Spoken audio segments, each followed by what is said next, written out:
Have you ever looked in the mirror and noticed your gums slowly pulling away from your teeth? Or maybe you felt that familiar sting of cold water hitting a tooth that never used to bother you. Perhaps you've noticed a little blood on your toothbrush. Again, even though you're brushing just as carefully as always.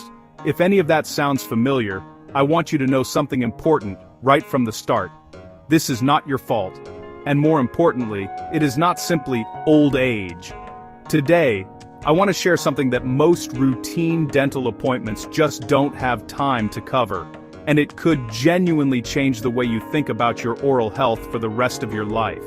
In the next 25 minutes or so, we're going to talk about the oral microbiome, the living ecosystem inside your mouth, and why keeping it in balance may be one of the most powerful things you can do for your teeth and gums.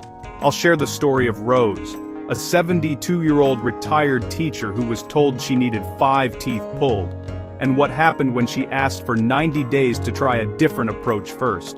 And I'll walk you through a clear 5-step protocol that you can begin implementing tonight. Now, I want to be upfront with you. Everything I share today is grounded in published research, and I'll cite my sources clearly, but I'll also be honest about where the science is strong and where we need more evidence. Because you deserve accurate information, not just a good story. So if you've been frustrated by the feeling that your teeth are just falling apart no matter what you do, stay with me. There's a lot here that I think will genuinely help. Let's start with something that might surprise you. Your mouth is not supposed to be sterile. Most of us grew up being told that bacteria in the mouth are the enemy, that the goal of good oral hygiene is to kill as many of them as possible. Most of us grew up being told that bacteria in the mouth are the enemy, that the goal of good oral hygiene is to kill as many of them as possible, and the marketing behind toothpastes and mouthwashes has done a brilliant job of reinforcing that idea. And the marketing behind toothpastes and mouthwashes has done a brilliant job of reinforcing that idea. But here's what modern microbiology is telling us. Your mouth is home to over 700 species of bacteria, and the vast majority of them are either neutral or actively beneficial to your health. But here's what modern microbiology is telling us. Your mouth is home to over 700 species of bacteria, and the vast majority of them are either neutral or actively beneficial to your health. But here's what modern microbiology is telling us. Your mouth is home to over 700 species of bacteria, and the vast majority of them are either neutral or actively beneficial to your health. This comes from a landmark study by Dr. Floyd Dewhurst and his team at the Forsyth Institute, published in the Journal of Bacteriology in 2010. This comes from a landmark study by Dr. Floyd Dewhurst and his team at the Forsyth Institute, published in the Journal of Bacteriology in 2010. Think of your mouth the way you'd think of a garden. A healthy garden has a diverse ecosystem, good plants, soil bacteria, insects, all working together to keep the environment stable. A healthy garden has a diverse ecosystem, good plants, soil bacteria, insects, all working together to keep the environment stable. When that balance is maintained, the harmful weeds are naturally kept in check. But when you drench the whole garden with a powerful herbicide, you don't just kill the weeds. You kill everything. And what tends to grow back first? The weeds. That's exactly what can happen in your mouth when you use highly concentrated antibacterial products long-term without clinical guidance. That's exactly what can happen in your mouth when you use highly concentrated antibacterial products long-term without clinical guidance. The beneficial bacteria that help regulate your oral environment are wiped out, and the anaerobic bacteria, the ones that thrive without oxygen, deep in the crevices between your teeth and gums, are often the first to repopulate. The beneficial bacteria that help regulate your oral environment are wiped out, and the anaerobic bacteria, the ones that thrive without oxygen, deep in the crevices between your teeth and gums, are often the first to repopulate. The beneficial bacteria that help regulate your oral environment are wiped out, and the anaerobic bacteria, the ones that thrive without oxygen, deep in the crevices between your teeth and gums, are often the first to repopulate. These anaerobic bacteria produce acid and volatile sulfur compounds. The acid gradually dissolves the mineral structure of your teeth. The sulfur compounds cause bad breath, and perhaps most critically, they trigger a chronic inflammatory response in your gum tissue. and that is the beginning of periodontal disease, and perhaps most critically they trigger a chronic inflammatory response in your gum tissue. And that's the beginning of periodontal disease. Now, I want to be careful here because I don't want to leave you with the wrong impression. Not all antibacterial mouthwashes are harmful. Products containing chlorhexidine, for example, have well-documented therapeutic value when used short-term under a dentist's direction. Products containing chlorhexidine, for example, have well-documented therapeutic value when used short-term under a dentist's direction. The concern isn't with using these products appropriately, it's with long-term, unsupervised daily use that slowly disrupts the microbial balance your mouth depends on. The concern isn't with using these products appropriately, it's with long-term, unsupervised daily use that slowly disrupts the microbial balance your mouth depends on. Here's another piece of the puzzle that's worth understanding: the chemistry of your saliva. Research published in Clinical Oral Investigations by Dr. Adrian Lucy and colleagues in 2008 identified what's called the critical pH for tooth enamel, and it sits at around 5.5. Research published in Clinical Oral Investigations by Dr. Adrian Lucy and colleagues in 2008 identified what's called the critical pH for tooth enamel, and it sits at around 5.5.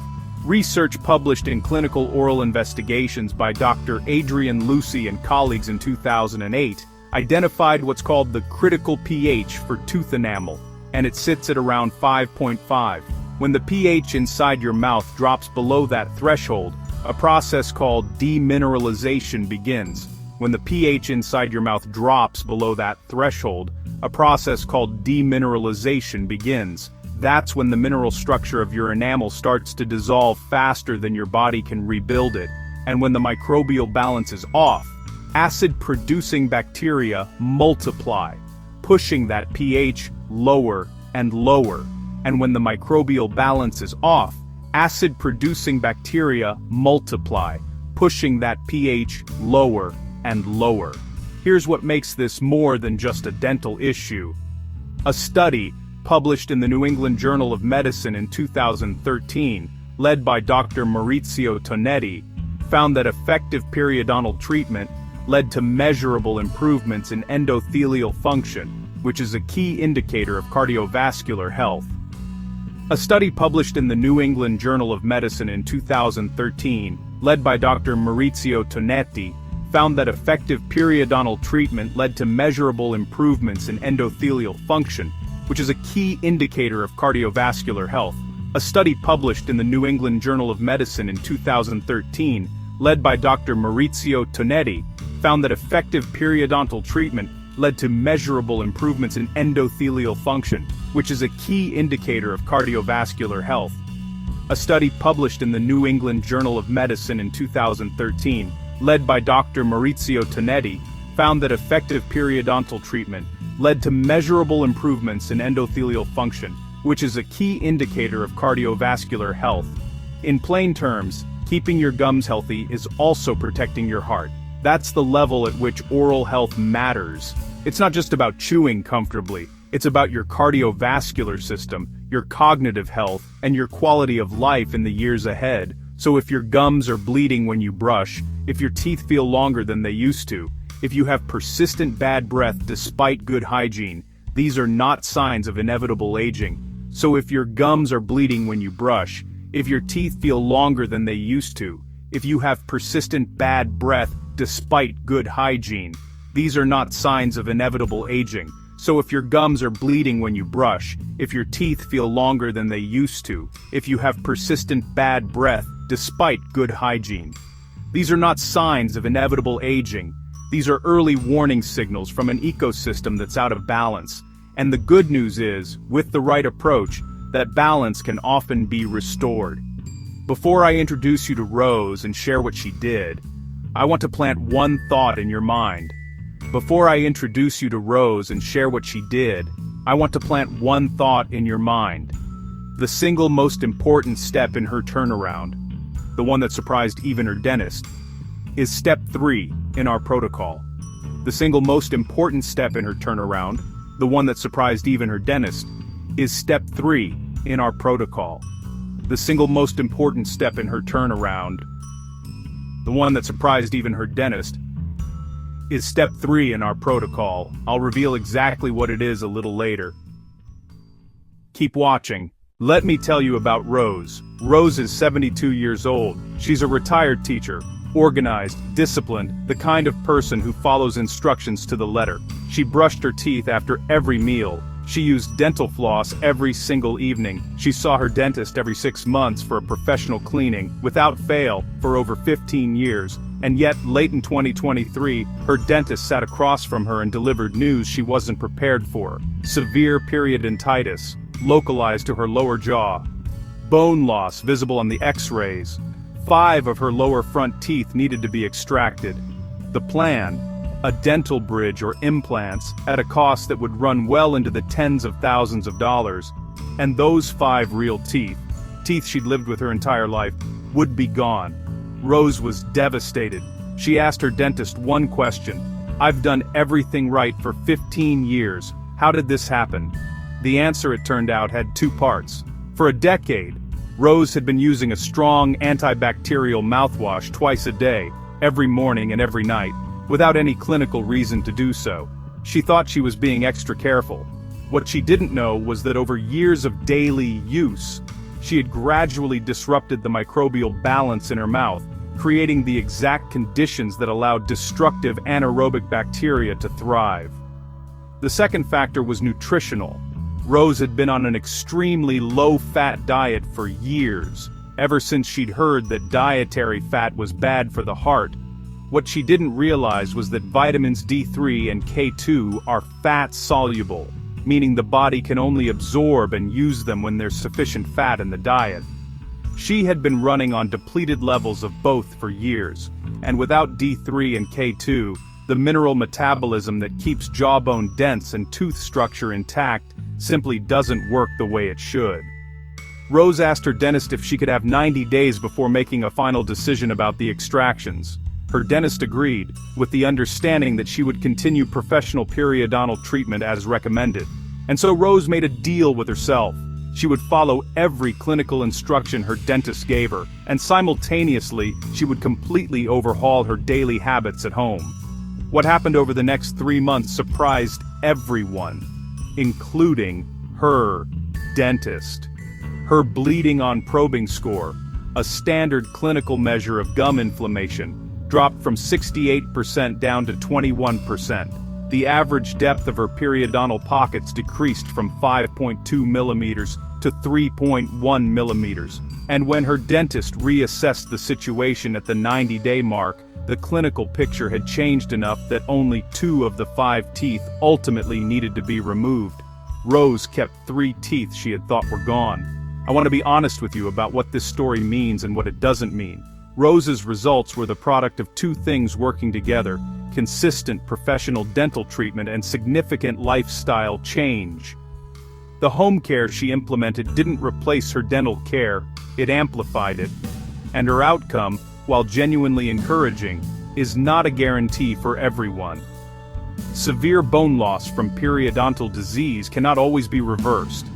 But what Rose's story does illustrate is this: when you give your body the right environment and the right raw materials, it often has a remarkable capacity to stabilize, and sometimes, to heal. Here's exactly what she did. Before we get into the specifics, I need to say this clearly.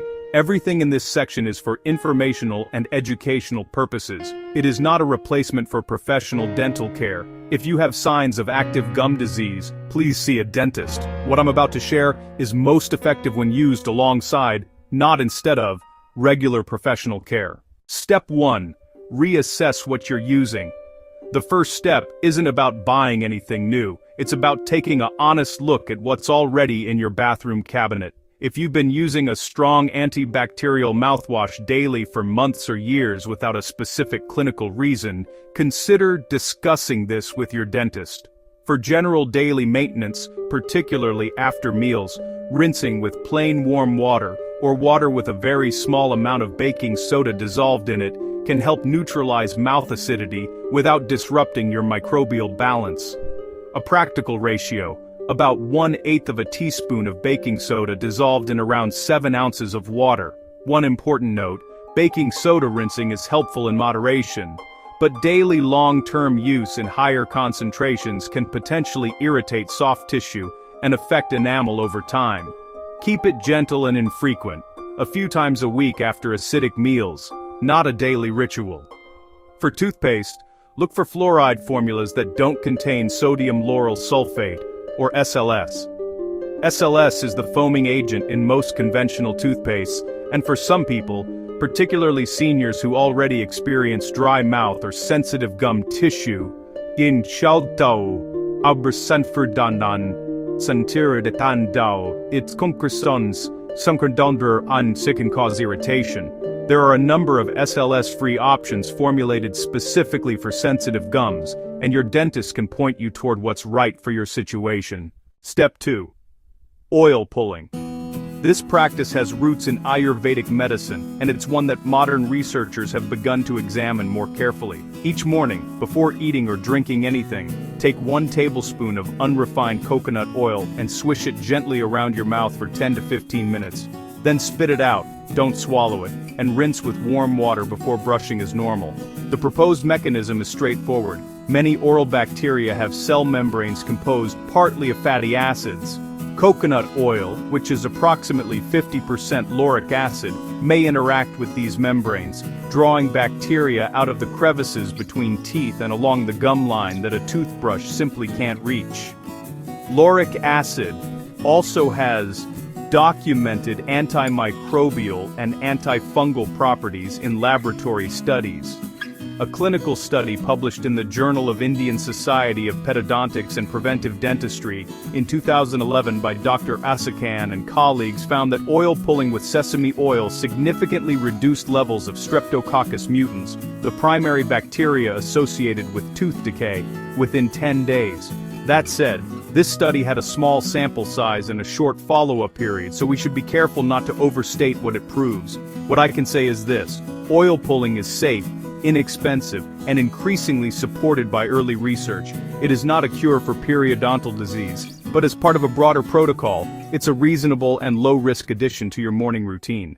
Step 3. The nutritional foundation: vitamin D3, K2, and magnesium. This is the step that made the biggest difference for Rose, and it's the one that's most often missing from standard dental conversations, not because dentists don't care, but because nutritional guidance often falls outside the scope of a typical appointment. Most of us know that calcium is important for teeth and bones, but calcium is just the raw material. For calcium to actually be absorbed and directed to the right places, your jawbone, your dentin, rather than accumulating in soft tissue and arterial walls, you need 2 nutrients that are chronically low in a large proportion of older adults. Vitamin D3 activates the intestinal absorption of calcium from the food you eat. Without adequate D3, most of the calcium you consume simply passes through your system unused. But here's the part that often gets left out: vitamin D3 alone isn't enough. If you're absorbing more calcium, but don't have sufficient vitamin K2, that calcium has no clear direction. K2 activates 2 critical proteins. The first is osteocalcin, which binds calcium to bone and dentin tissue. The second is matrix GLA protein, or MGP, which actively prevents calcium from depositing in soft tissue, including arterial walls. In simple terms, K2 is the traffic controller. D3 gets the calcium into circulation. K2 makes sure it goes where it's supposed to go. A 3-year clinical trial published in Osteoporosis International in 2013, conducted by Knappen and colleagues with 244 postmenopausal women, found that supplementation with vitamin K2 in the form of MK7 significantly slowed the rate of bone loss compared to placebo. Healthy jawbone density is, of course, directly connected to how well your teeth are supported. The third member of this nutritional trio is magnesium, and it's perhaps the most overlooked. Magnesium is required for the enzymatic conversion of vitamin D into its active form in the body. In other words, if you're low in magnesium, the D3 you're taking may not be working as effectively as you think. For food sources, vitamin D3 is found in fatty fish like salmon and mackerel, egg yolks, and liver. Vitamin K2 is most abundant in natto, fermented soybeans, along with aged hard cheeses and pasture-raised egg yolks. Magnesium is found in pumpkin seeds, sunflower seeds, dark leafy greens, and black beans. One important caution before you consider supplementing: vitamins D3 and K2 are fat-soluble, which means they can accumulate in the body. High-dose supplementation without medical supervision carries real risks, and if you're taking any form of blood thinner, including warfarin or high-dose aspirin, please speak with your doctor before adding vitamin K2, as it can interact with anticoagulant medications. Step 4. Proper brushing technique and gum massage. This step sounds almost too simple, but the reality is that most adults, including many younger people, are brushing in a way that causes more harm than good over the long term. The technique recommended by the American Dental Association is called the base method. Here's how it works. Hold your toothbrush at a 45-degree angle to your gum line, so the bristles are angled toward where the gum meets the tooth. Rather than dragging the brush back and forth in a wide, horizontal motion, use short, gentle, vibrating strokes, almost like you're vibrating in place, while gradually moving along the gum line. After each section, sweep the bristles upward, away from the gum, to carry debris away from the gum line, rather than pushing it down into it. The reason horizontal scrubbing is problematic: done with any force, over years and decades, it gradually wears away the cervical area of the tooth, the narrow neck, where the crown meets the root. This creates wedge-shaped grooves that cause sensitivity and structurally weaken the tooth over time. After you've finished brushing, try this. Use the pad of your index finger to gently massage along your gum line, using small circular movements with moderate, comfortable pressure. Spend about 60 to 90 seconds on this. The goal is to stimulate blood circulation in the gum tissue. Well-nourished gum tissue that receives good blood flow regenerates more efficiently and maintains a firmer grip around the base of your teeth. It takes less than 2 minutes and costs nothing. Step 5. Reintroduce beneficial bacteria. Oral probiotics. After cleaning the environment and providing the right nutritional support, the final step is to actively repopulate your oral microbiome with beneficial bacteria. This is exactly the same principle behind taking gut probiotics after a course of antibiotics, and it applies just as logically to the mouth. One particular bacterial strain has the most robust research behind it for oral health: Streptococcus salivarius K12. This strain is naturally present in the mouths of healthy individuals and produces natural antimicrobial peptides called bacteriocins, which inhibit the growth of odor-causing and gum-damaging bacteria. A study by Dr. John Burton and colleagues published in the Journal of Applied Microbiology in 2006 found that supplementation with S. salivarius K12 produced significant reductions in volatile sulfur compounds, the primary cause of chronic bad breath, in participants who had previously struggled with oral malodor. Oral probiotic lozenges containing this strain are available from several reputable supplement brands. When choosing a product, look for one that clearly identifies the bacterial strain by name, lists the colony-forming unit count, or CFU, and is manufactured by a company with third-party testing. The best time to use them is in the evening after you've finished your entire oral care routine, so the bacteria have the overnight window to colonize undisturbed. Beyond targeted probiotics, naturally fermented foods, plain unsweetened yogurt, kimchi, and naturally fermented vegetables can also contribute to a healthy internal environment that indirectly supports your oral ecosystem through what researchers are increasingly calling the oral gut-brain axis. I want to close today with something I genuinely believe. Your body at 60, 70, or 80 is not a machine that's simply breaking down. It is still an extraordinarily adaptive system, one that responds to what you give it, one that can stabilize and sometimes heal when the conditions are right. Your real teeth are worth fighting for, not just so you can enjoy food, though that matters enormously, but because research is showing us that tooth loss in older adults is associated with cognitive decline, reduced sensory input to the brain, and diminished quality of life in ways we're only beginning to understand. And as we discussed today, the bacteria in your gums have a direct line to your cardiovascular system. Healthy gums are not a vanity issue, they are a longevity issue. So here's your action plan for tonight. Step 1. Take a look at the products on your bathroom shelf. Step 2. Tomorrow morning, try oil pulling with 1 tablespoon of coconut oil for 10 minutes before breakfast. Step 3. At your next meal, prioritize foods rich in D3, K2, and magnesium. Step 4. Tonight when you brush, try the 45-degree angle technique and spend 90 seconds massaging your gums afterward. Step 5. Research oral probiotics containing S. salivarius K12 and bring it up at your next dental appointment. And speaking of dental appointments, please don't let anything I've shared today be a reason to skip one. The protocol I've outlined works best as a complement to professional dental care, not a replacement for it. If you have signs of active gum disease, see a dentist. Home care and professional care together. That's the combination that gave Rose her outcome. If you found this video genuinely useful, hitting the subscribe button is the best way to make sure you don't miss what's coming next. And if you know someone, a friend, a parent, a neighbor, who's been quietly dealing with gum problems and assuming it's just part of getting older, please share this with them. It might be exactly what they needed to hear. Leave me a comment below. I'd love to know. Which of these 5 steps are you most likely to try first? I read every comment, and your questions often become the topics of future videos. Coming up next, why so many seniors are supplementing calcium correctly and still losing bone density, and what the research says is actually going on. I'll see you in the next one.